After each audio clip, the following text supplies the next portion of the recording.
dunia dan akhirat. Jadi tuan-tuan dan puan, ini keadaan dia. Dan yang terakhir adalah percaya kepada hari akhirat. Ini yang Allah SWT bagi tahu, wa minan nasi may yaqulu amanna billah wa bil yaumil akhir wa ma hum bimumin. Mereka kata mereka percaya kepada hari akhirat, tetapi tak. Prinsip mereka bukan prinsip akhirat. Prinsip mereka adalah prinsip dunia. Prinsip mereka adalah prinsip dunia, tuan-tuan dan puan. Jadi orang yang prinsip dunia ni, saya bagi tahu dengan tuan-tuan, kalaulah Allah itu sendiri pun akhirat tu dia dah tak percaya, kita akan jadi satu, kita akan melihat keadaan masyarakat yang sangat dahsyat, tuan-tuan. Sebab itulah kita melihat yang mana bangsa Arab ni kan, diceritakanlah kisahnya yang mana kedahsyatannya bila dunia menjadi paksi.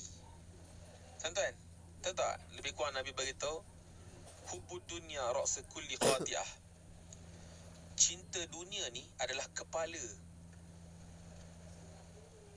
bagi segala maksiat. Cinta dunia adalah kepala bagi segala maksiat. Adalah segala bagi kerosakan.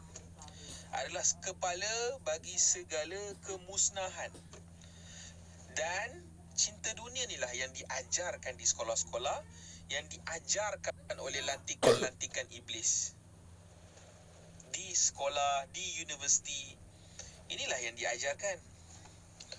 Saya beritahu dengan tuan-tuan, orang sekarang ni menjadikan dunia sebagai paksi kehidupan dia. Sebab itulah bila tak boleh ambil, bila tak boleh beli rumah, dia tanya macam mana nak buat. Macam nak beli rumah cash, kita kena buat loan. Macam mana nak buat loan? Semua bank riba. Oh, ada cara. Bank ni sebenarnya dia tak buat riba, dia buat jual beli. Pungkok hang dia buat jual beli. Minta maaf tuan-tuan, saya tarik balik. Bank dia tak buat jual beli, tuan-tuan. Bank dia tak buat jual beli. Kalau anda percaya bank buat jual beli, percayalah anda telah dikencing. Anda telah berjaya ditipu.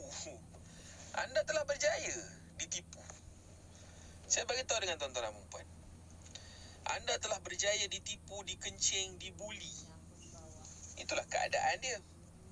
Bank tak buat jual beli. Macam mana bank boleh buat jual beli? Kalaulah ada orang-orang bank ataupun mana-mana panel syariah, saya nak juga dengar, kenapa undang-undang di Malaysia, akta bank ni dia tidak berada di bawah akta SSM ataupun akta jual beli. Tak.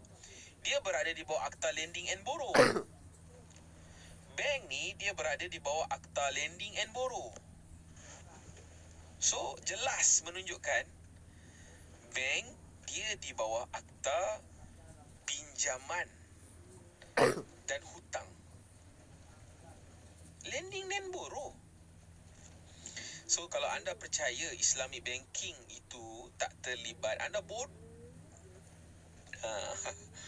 Anda kesian lah, saya cakap. Kesian dengan anda. Anda telah berjaya ditipu, dikencing. Anda telah berjaya ditipu, dikencing oleh sistem ni. Anda sedang dalam keadaan kebasahan, dikencing, kehancingan. Kencing pula bukan kencing biasa-biasa ni. Ini kena kencing beramai-ramai ni. Dan bila aku bagi tahu benda tu rosak, benda tu salah, Kenapa dia dibawa akta lending and borrow? Boleh tak ada orang yang mungkin faham tentang perkara ni, boleh tak tolong jelaskan kepada saya? Kenapa dia dibawa akta lending and borrow? Islamic banking, kenapa dia dibawa akta lending and borrow? Dia dibawa akta pinjam dan hutang. Dan kalau kau ada masalah dengan Islamic banking, kau akan pergi civil law, civil court. Kau akan pergi kepada court kafir, bukan court Islam, bukan syariah punya. Kata Islamik, tapi tak berada di bawah Islamik punya law. Apa gila ni? Apa gila?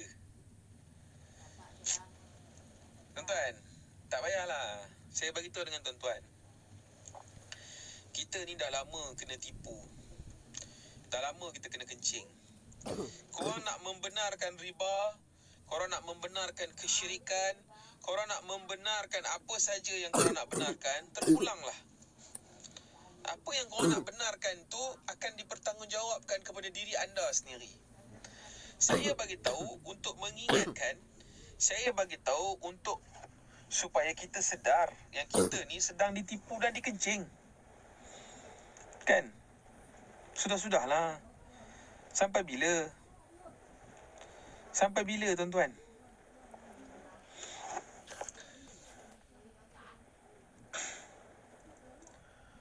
Allahumma salli ala Sayyidina Muhammad wa ala ali Sayyidina Muhammad.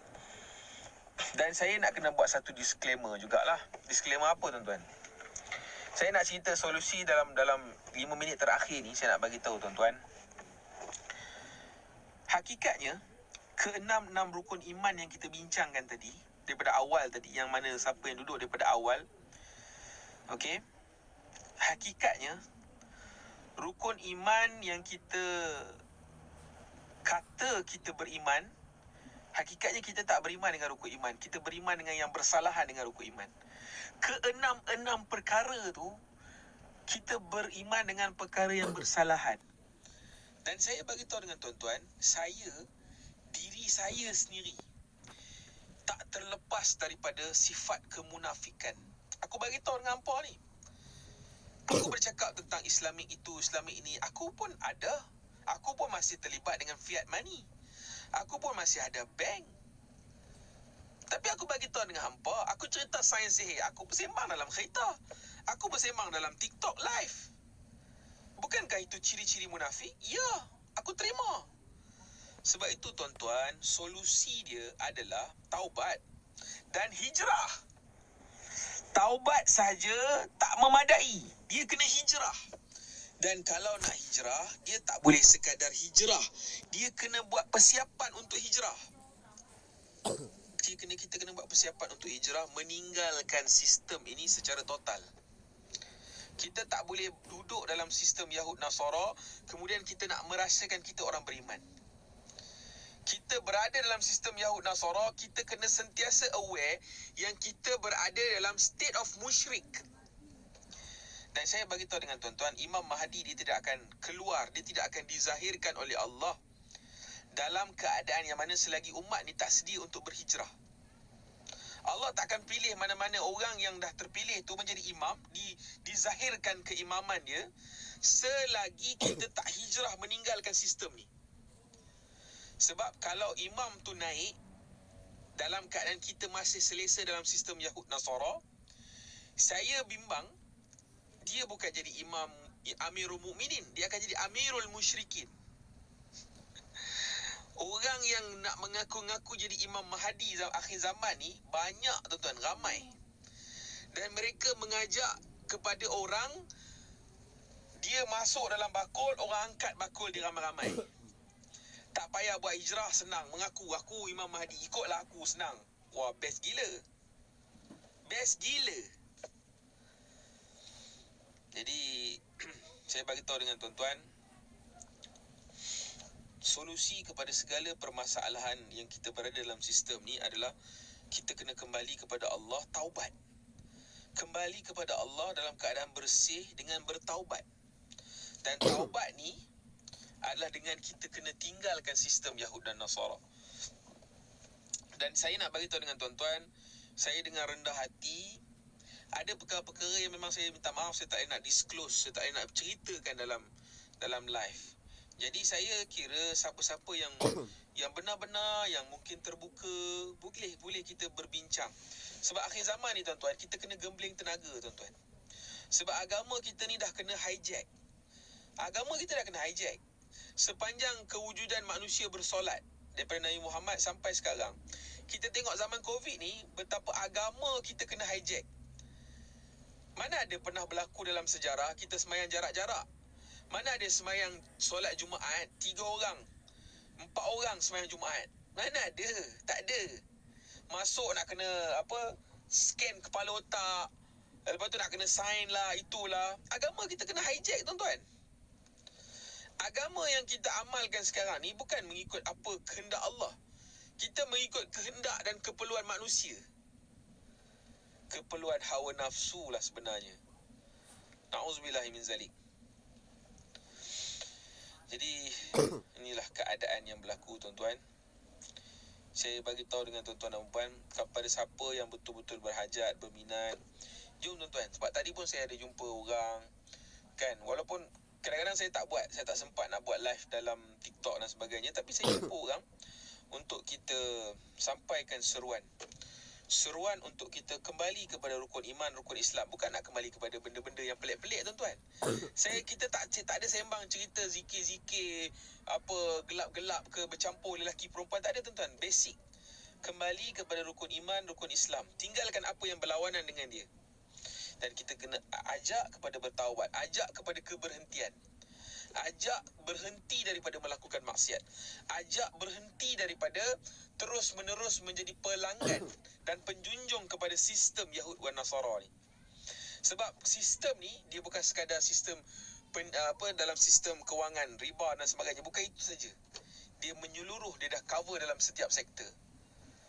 Jadi insya-Allah, tuan-tuan, dah masuk waktu maghrib.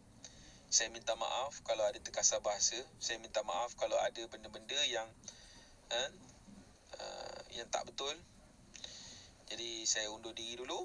Nanti kita akan jumpa lagi, insya-Allah.